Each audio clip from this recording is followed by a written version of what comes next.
Perkenalkan, nama saya Tina Agustina dari Program Studi Ilmu Perpustakaan. Pada kesempatan kali ini, saya akan mempresentasikan materi mata kuliah Teknologi Komunikasi dan Informasi dengan topik peralatan jaringan kabel dan nirkabel. Jaringan komputer sendiri terbagi menjadi dua jenis utama, yaitu jaringan kabel atau wired dan jaringan nirkabel atau wireless. Jaringan kabel menggunakan media fisik berupa kabel untuk menghubungkan perangkat, sedangkan jaringan nirkabel menggunakan sinyal wireless atau Wi-Fi. Kedua jenis jaringan ini memerlukan perangkat khusus, baik untuk proses instalasi maupun pengujian, agar koneksi dapat berjalan dengan stabil dan optimal. Peralatan pertama adalah kabel UTP atau Unshielded Twisted Pair. Kabel ini berfungsi sebagai media transmisi data dalam jaringan kabel, terutama pada jaringan LAN. Ciri khas kabel UTP adalah memiliki 4 pasang kabel berpilin di dalamnya. Pilinan tersebut membantu mengurangi gangguan sinyal saat data dikirimkan.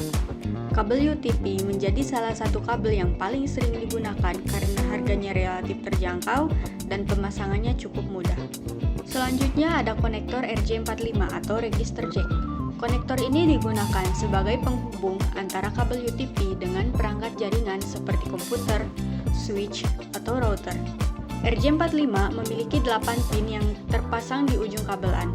Pemasangan pin harus sesuai dengan urutan warna kabel agar koneksi jaringan dapat berfungsi dengan baik. Berikutnya adalah tang crimping. Tang ini berbeda dari tang biasa karena dirancang khusus untuk instalasi jaringan. Fungsinya antara lain untuk mengupas lapisan luar kabel UTP, memotong kabel, serta memasang konektor RJ45 dengan cara menjepitnya agar terpasang dengan kuat. Tanpa alat ini, proses pembuatan kabelan akan cukup sulit dilakukan. Setelah kabel selesai dibuat, diperlukan pengujian menggunakan LAN tester. LAN tester berfungsi untuk mengecek apakah kabel jaringan sudah terpasang dengan benar dan dapat digunakan.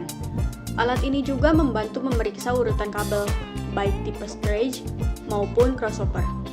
Bila ada kabel yang salah urutan atau putus, LAN tester akan membantu mendeteksinya dengan lebih cepat.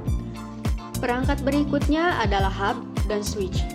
Keduanya sama-sama digunakan untuk menghubungkan beberapa perangkat dalam satu jaringan. Namun, terdapat perbedaan penting, yaitu hub mengirim data ke semua perangkat yang terhubung, sedangkan switch hanya mengirim data ke perangkat tujuan tertentu. Masuk ke jaringan nirkabel, perangkat utama yang digunakan adalah Wi-Fi router. Wi-Fi router berfungsi menghubungkan jaringan internet sekaligus menyediakan akses wireless bagi perangkat seperti laptop dan smartphone. Router menjadi satu pusat lalu lintas dalam jaringan internet. Selain router sendiri, ada juga access point. Access point digunakan untuk memperluas jangkauan jaringan Wi-Fi, terutama pada area yang luas, seperti sektor pendidikan atau perkantoran yang besar. Dengan access point, sinyal Wi-Fi dapat menjangkau lebih banyak pengguna dan mengurangi area yang sulit mendapatkan koneksi. Sebagai penutup, dapat disimpulkan bahwa jaringan kabel maupun nirkabel memiliki fungsi yang sangat penting dalam komunikasi data. Keduanya membutuhkan perangkat yang berbeda sesuai kebutuhan instalasi dan penggunaannya. Selain pemasangan, proses pengujian jaringan juga amat penting agar koneksi dapat berjalan dengan baik dan stabil. Dengan memahami fungsi alat-alat jaringan, kita dapat membangun serta mengelola jaringan komputer dengan lebih optimal.